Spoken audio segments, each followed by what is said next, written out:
Senadoras, senhores senadores, antes de mais nada, presidente Renan, cumprimentos pela iniciativa de promover essa sessão tão oportuna sobre um tema tão urgente, tão candente, tão propalado, que é o da reforma política. E principalmente pelos convidados que o senhor nos trouxe aqui hoje. Professor Aragão, o eminente Cláudio Weber Abramo, a quem me acostumei a admirar por sua posição de verdadeiro cidadão brasileiro, democrata, de constantes inscritos na imprensa nacional. E pela presença do ministro Gilmar Mendes, porque, de fato, parece que nada é mais urgente no Congresso Nacional do que viabilizarmos de uma vez por todas este tema que se prolonga há 12 anos, a reforma política. Inclusive, me congratulo mais uma vez, presidente Renan, porque li uma entrevista sua há poucos dias dizendo que se o Congresso não fizer a reforma neste ano, vai pagar um alto preço. De modo que, pouco a pouco, vamos confiando que, finalmente, esta tão malograda reforma finalmente aconteça. Há um consenso nacional, há uma exigência, que foi muito apressada, inclusive pelas manifestações de junho de 2013, com as multidões nas ruas do Brasil. Como senador recém-chegado, eu tinha uma curiosidade hoje sobre o pronunciamento do ministro Gilmar Mendes, que há quase 10 meses interceptou o andamento do julgamento que se fazia no Supremo sobre o financiamento às campanhas pelas empresas privadas.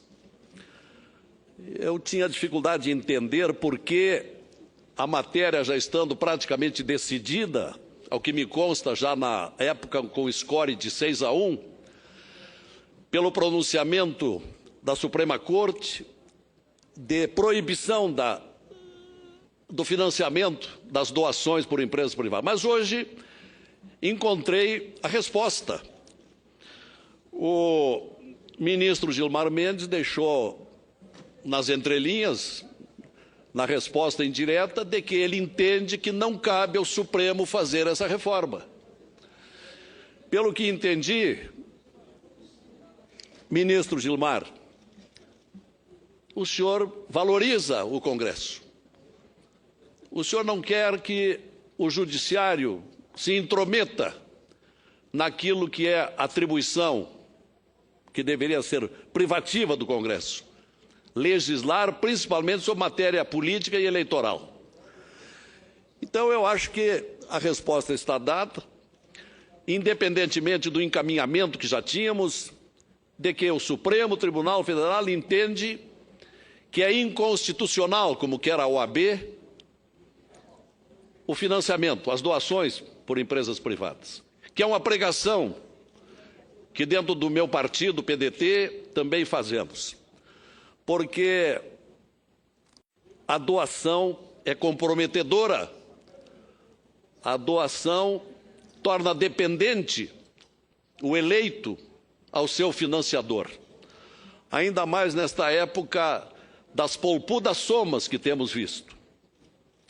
Gostei aqui, inclusive, quando foi dito que aquela empresa que até pouco tempo era um pequeno frigorífico do interior de Goiás, hoje é a segunda maior empresa do Brasil, e que, como disse o senador Requião, é hoje uma empresa redistribuidora de recursos que veio do poder público, porque o BNDES é público. O BNDES atendeu a um empréstimo de 8 bilhões de reais, 8 bilhões e 100 milhões, ao conglomerado do JBS. E agora, nas recentes eleições, essa empresa vem distribuir 251 milhões a vários partidos, independentemente de ideologias, sinal de que está interessado em quê? Em favores futuros. Então, na verdade, senhor presidente, eminentes convidados, parece que pouco a pouco vai se formando definitivamente o consenso de que precisamos proibir a doação por empresas privadas de grupos econômicos, que transforma o eleito num servidor dessa empresa e não num servidor do seu povo, do seu eleitor. Um outro ponto que eu queria tocar aqui, senhor presidente Renan, é com relação a esse verdadeiro intérprete dos brasileiros cidadãos, que é o Cláudio Abramo, quando disse, na sua opinião, que a mãe das reformas é aquela com referência ao loteamento de cargos. Até hoje tem se dito que a mãe das reformas deveria ser ou é a reforma política. Mas me convenceu, prezado Cláudio Abramo, que o senhor tem razão. A reforma política passa a ser a madrasta, quem sabe. A mãe mesmo é a das doações, a das nomeações. As nomeações de eleitos, e principalmente dos outros partidos, desmoraliza a administração, aparelha o Estado e se transforma em verdadeira cooptação dos eleitos. Isto é antidemocrático, porque aquele que é chamado para integrar o governo, que foi nomeado e que não é do partido, ele não é crítico, ele é servil à sua chefia.